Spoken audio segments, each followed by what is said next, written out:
Alex. I'm co-chair of the Council of Christians and Jews. We're here for another in the CCJ Conversation series. I'll introduce our two guests in a moment. But firstly, let's say that we're in Melbourne, on the lands of the Kulin Nations, and we also acknowledge any people who are suffering at the moment as a result of war and dispossession. We're here today at the Jewish Museum of Australia on Alma Road in St Kilda. Our guests are Charlotte Eizenberg, Naomi Dascal, welcome. Thank you for being here. We'll get to why we're talking to you and what you do here first. But I want to ask each of you, just as a framing question, in maybe a sentence, just tell us, obviously both of you are Jewish, so tell us maybe a little bit how you grew up in terms of your personal Jewish education. You want to start maybe? Sure. Hi, thanks for having me on. How I grew up Jewish. I'm first generation Australian. My father's from Israel, my mother's Russian. I grew up fairly secular. I grew up outside of the Jewish community. I didn't go to a Jewish school. I had very little Jewish education, but I always really felt Jewish. Was really proud of being Jewish. It was a really big part of my identity and who I was and who I still am today. And yeah, I've really grown and explored and joined the community and done so much learning over the past, in particular, I would say 5 years. So here I am today, the Jewish Museum. Lovely. And Charlotte? So I grew up going to an Orthodox school in the Jewish community. I think my family, the intention was really, whilst my family was pretty traditional, they really wanted my sisters and I to get that Jewish education, to really know how to lead a Jewish life. So I went to an Orthodox Jewish school.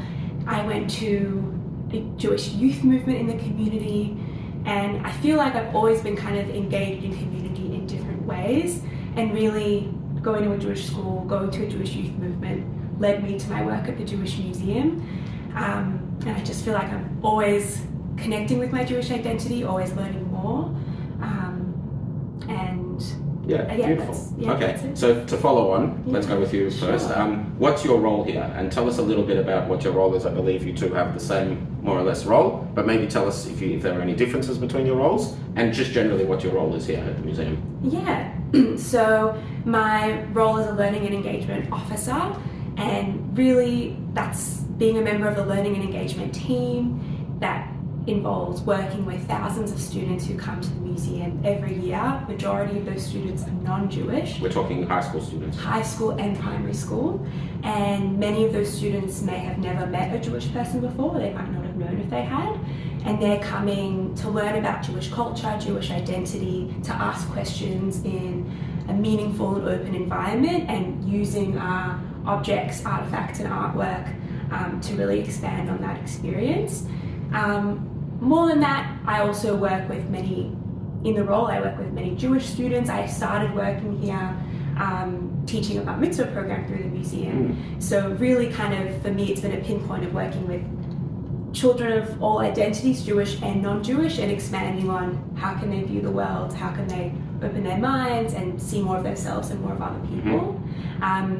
Also in that role is looking at programming for in-community and outside community people. In the same sense, looking at how can we share more of our Jewish culture, but also how can we create important spaces for Jewish people to revel in our own culture. Lovely. And Naomi, I assume your role is quite similar, so tell us if there's any differences in what you do, but also maybe an example of some of the things you do so we get a sense of what it is to work at the museum in this role. Sure. My role is exactly the same as Charlotte's. That's kind of the broad strokes of what we do in our team. Our focus is on mostly education, so that's education for school students and also for adults. And something that we think about often here in the museum is there's lots of different Jewish organisations within the community that serve both the community and the non-Jewish sort of wider public. And what makes us special in our role here is to really illuminate our collection. So any of our exhibitions, any particular objects or stories that we want to tell that are located in our collection and our holdings, that's our role, to really to bring them to life, to bring them to an audience. On a day-to-day basis, we are, in communication with lots of different people and organisations, and we do a lot of like the background organising of bringing people in, and see how we can grow our especially this time of year, end of year, thinking about how we can grow our audience and grow our programs for the following. So obviously this is a conversation for the Council of Christians and Jews, and so I wanted to speak to you specifically because you focus on both Jews and Christians. So tell us maybe if there's any difference in the way you operate in terms of how when Jewish students come, when non-Jewish students come, and if you can give us an example particularly of what you do for non-Jewish students and even across the ages. Sure. Well, like Charlotte said, the vast majority of our audience in schools particularly are actually non-Jewish. We work with many... They come for a day, an immersion day in the Jewish community, is that right? They'll come for like educational programs. So sometimes we might have our teacher professional development programs can be described as an immersive day, because that's sort of a long day program. So that's just teachers, that's not students? Yes. With our students, our programs go for 2 hours, and we basically give them sort of like a taste of what it is to be Jewish, what it means to be Jewish, and sort of touching on the different elements there. How it differs, well, like Charlotte said, vast majority of students that we meet have never actually met, or as far as they're aware, have never actually met anyone Jewish before. So just being in front of them and introducing yourself and, talking about non-Jewish topics can be a really important learning moment for them as well. Like, oh yeah, they're just like me, just like us. I'd like to get to know them more. I'd like to be their friend. That's the kind of we love having those sorts of experiences. But a lot of our schools that we work with are Catholic and Christian. They obviously have religious education as part of their curriculum, and as part of that curriculum, they want to know about sort of the roots of Christianity, which lie in Judaism and Jewish practice and theology, and also just in terms of like a civics and citizenship sense about meeting a diverse community.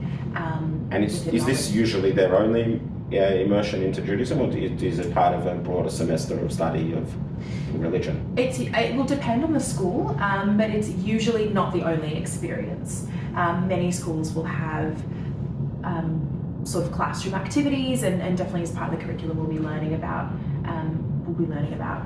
Judaism a bit more broadly too. So you work quite a lot, I assume, with teachers as well. Is there anything that you've noticed that teachers ask that you are surprised at? What a really good question. That is a good question. I have to take a moment to think about that. Either of you? Yeah. I would say that on the whole, something that took me like a good amount of experience to learn is that just because a student attends a Christian or Catholic school doesn't mean that they are themselves Christian or Catholic, doesn't mean that they are partaking in religious studies classes. So sometimes their prior learning, their prior knowledge is really minimal, and that's totally fine. So often I think the biggest difference that we find is with teachers, they will have a lot of prior knowledge, so they tend to ask more in-depth questions, more pointed questions, and that can be sometimes challenging but always really beautiful, and it makes us really think and having sort of think quite deeply about the things that we say and how we communicate. That's probably the biggest difference, is that sort of intensity of questioning is different between adults and between Have you got any funny questions or questions that pop up all the time, or something that's a little bit unexpected? Yes, often we get questions relating to like kids being really surprised that we don't celebrate Christmas, and that being a really interesting point of interest. Also relating to, how do Jewish people relate to Jesus? Is Jesus a prophet? Do you think he's special? Things like that, which are really special conversations to have and to delicately... And you have to answer it in a sensitive way. Yeah. And honestly, I remember the first time I think I was asked that, and I was really nervous because I didn't want to I don't want to say anything negative. I don't want to put anyone down. But I think actually kids are just so curious, and most always they're asking with just beautiful curiosity, and it can lead to really, really nice interactions. And honestly, there's definitely been some humorous ones, but most of all, some really connected experiences that I'll always take with me of, kids just being like, wow, I never knew that, or well, you're just like me, or I love that, or kids have the best reactions to humanity. So yeah. So both of you have been here a little while. I want to we don't want these interviews to take very long. So just two more questions. I wonder if obviously last year was the attack on October 7 on Israel, and you have kids that have come before and kids that have come after. Has anything changed in the way you present or in the way they ask, or in anything that you do differently here as a result of that? Sure. So the attack happened on a Saturday. It was Saturday here in Australia, and we had school groups booked in from that Monday, that following Monday, and that was probably the hardest few weeks of us working here ever. It was extremely emotional. It was really difficult for us to get up and to present and to talk to kids and just be like, have to be normal for 2 hours. Was really hard. In terms of what's changed, I think we've just gained this really strong sense of clarity about the importance of the work that we're doing, and that education is so important. It is such a force for good, for positive growth, and we just feel, I know we've had many conversations in the office about this, but we feel so privileged to be here and to be doing this work, because we get to be part of that positive growth, that positive change. And sometimes it can be really hard to see what's happening in the world and just feel really frustrated, like I can't do anything about it. And for us, we feel like we can, and that we are, and we are making a positive change. And that, students might not leave here remembering every single thing they learned in the 2 hours that they've been here, especially if they've never met or interacted with Jewish people or culture before. It's a lot to learn in 2 hours. And the museum has lots of items and lots of things to see, and absolutely, it's a lot. It's for all the senses. Totally. But if they can leave here thinking, wow, that was really nice. I learned so much. I met some Jewish people. They were great.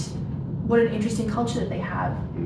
Maybe this is a way that we're similar. Maybe this is a way we're different. But how great. And we all live in Australia together, and that's really important, and we should treat everyone with kindness and with respect.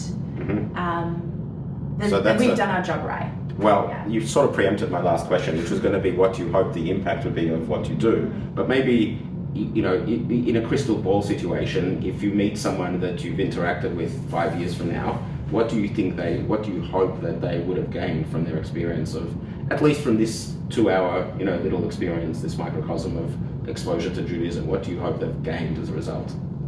Well, sometimes I mention to the kids at the end that I hope their experience with us, the 2 hours they have with us, is really the foundation to the full life that they're going to live, and further interactions that they may or may not have with Jewish people or people of all different cultures. And that from this experience, maybe they meet someone a Jewish couple that gets married, and they say, oh, what's that thing that you say to Jewish people when they're having a simcha, a good time? Mazel tov. Or they understand what Shabbat dinner is, so they can say, oh, have a really nice Shabbat dinner.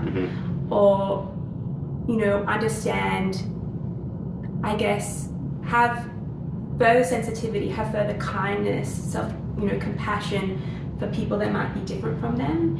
And I think a really special thing that happened once was I had a teacher that came to bring her students, and she came with her students, and she said when she was in school, she came to the museum. Oh, wow. And how a profound experience it was. Oh, wow. And that's what this makes me think of, is that she went on to become a teacher. Wow. And she remembered so much being in the space that she could reflect on it to her own students years later.